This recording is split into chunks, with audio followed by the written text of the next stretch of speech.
Bismillahirrahmanirrahim. Alhamdulillahirabbil alamin. Allahumma shalli ala sayyidina Muhammadin al-Fatih lima ughliqa al-khatimi lima sabaqa an-nasiril haqqi bil haqqi wal hadi ila siratikal mustaqim wa ala alihi wa sahbihi haqqa qadrihi wa miqdarihil azim. Allahumma shalli ala sayyidina Muhammadin wa ala ali sayyidina Muhammad salatan tadahru biha abwa barika fathan yaliqu fil karamika wa judika wa ludika rahmatika ya arhamar rahim ya akramul akramin. Alhamdulillahirabbil alamin. Alhamdulillah kita masih diberikan nikmat sehat, nikmat taufik dan hidayah, nikmat istiqamah. Kita masih diberi kesempatan untuk bisa hadir majelis ilmu. Mudah-mudahan apa yang kita niatkan, apa yang kita hajatkan, apa yang kita harapkan kabulkan Allah Subhanahu wa taala. Amin ya rabbal alamin. Alhamdulillah. Nah, kita gimana tuh biar menyikapinya? Kita sebagai penuntut ilmu, kalau kita yang kurang-kurang agama, sewoten yang kita lain, bentuk marahnya itu pun kita lain. Orang yang memiliki didikan agama dalam pengamalan sama orang yang tidak memiliki didikan agama, apalagi tanpa pengamalan. Orang punya pendidikan agama tanpa pengalaman aja hancur.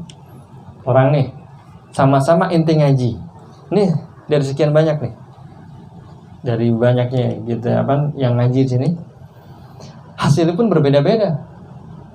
Kenapa bisa berbeda? Karena pengamalan yang beda. Ada orang yang ngaji aja udah, diamalin kagak, hasilnya beda. Ada yang ngaji tapi diamalin, diulang-ulang, diingat-ingat, diamalin jadi dan membentuk tuh.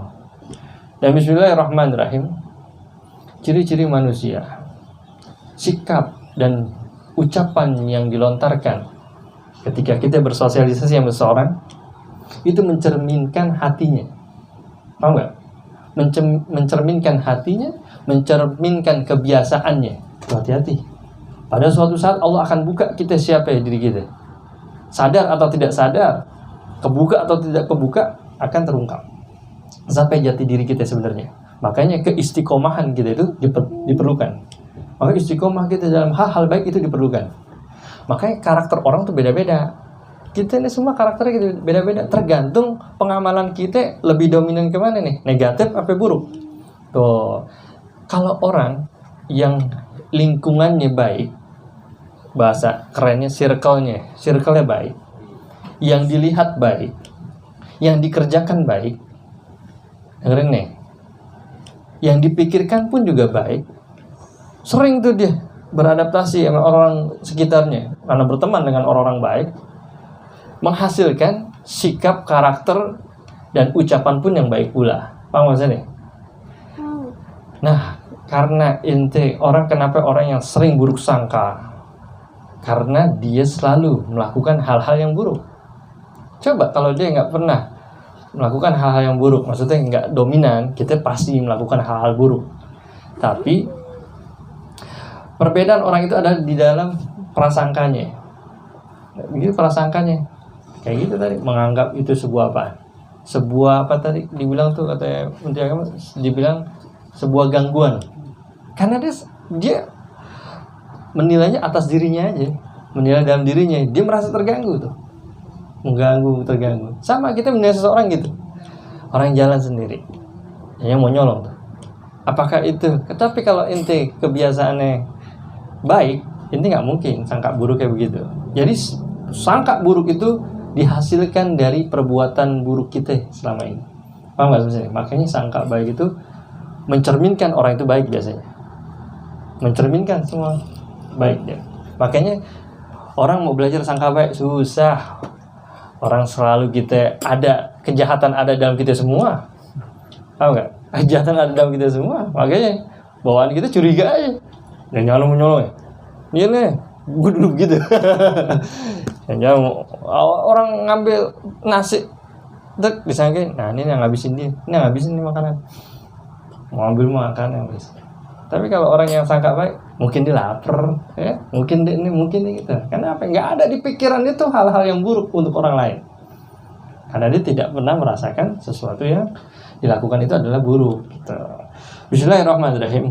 Nih biar inti melek mata, makanya kita kudu ngaji, kudu istiqomah. Untuk apa? Untuk menjadi karakter dan kepribadian kita pun istiqomah dalam kebaikan. kebentuk dah tuh dimanapun berada. Inti dalam usia, sekarang usianya rata-rata berapa sih? 15 sampai 20 tahun. Itu masa-masa inti lagi dididik tuh. Deg. Makanya di atas 20 tahun tuh anak-anak tuh biasanya pada mental-mentalan.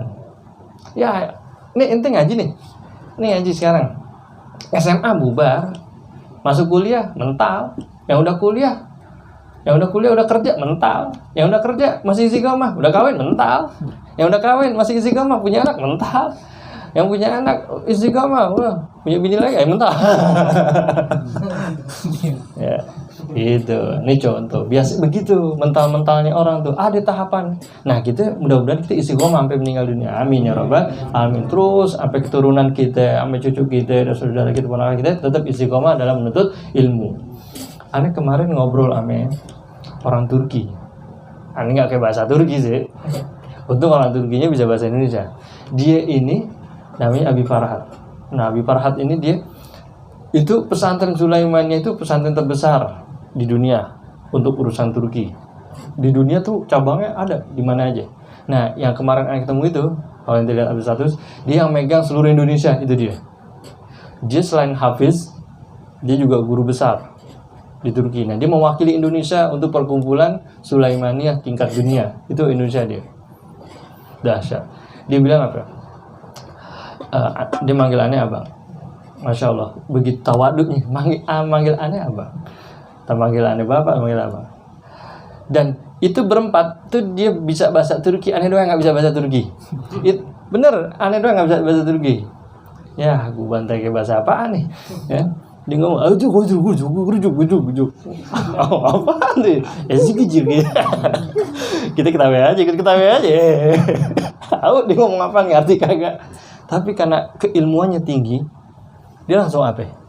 Langsung nanya, Bang Robi bisa bahasa Turki? Enggak, langsung dirubah bahasanya bahasa Indonesia semua. Dia ngomong bahasa Indonesia, ternyata bisa bahasa Destahadi ke? Destahadi ke bahasa Indonesia? Bisa sampai ngangak-ngangak. Apaan sih dia ngomong apaan nih? Nah, gitu. Akhirnya dia ngomong bahasa Indonesia. Ntar ketelepasan dia ngomong lagi bahasa Indonesia. Kalau kata teman aneh itu yang bisa bahasa Turki, kata ponakan lain dibilang, itu tadi bahasa Indonesianya pengulangan dari bahasa Turkinya dia. Jadi diartiin sendiri. Masya Allah. Tuh kalau dia mau egois, dia ngomongnya bahasa Turki. Bodoh loh, ngapain nggak bisa kan gitu. Ngomongnya terus bahasa Turki. Gitu. Kagak, dia ngomong bahasa Indonesia. Dan dia bilang gini, ada ilmu yang situ yang aneh dapat. Dia bilang, nggak semua orang pesantren itu baik Bang Derobi. Gitu. Kenapa ya? Nggak semua.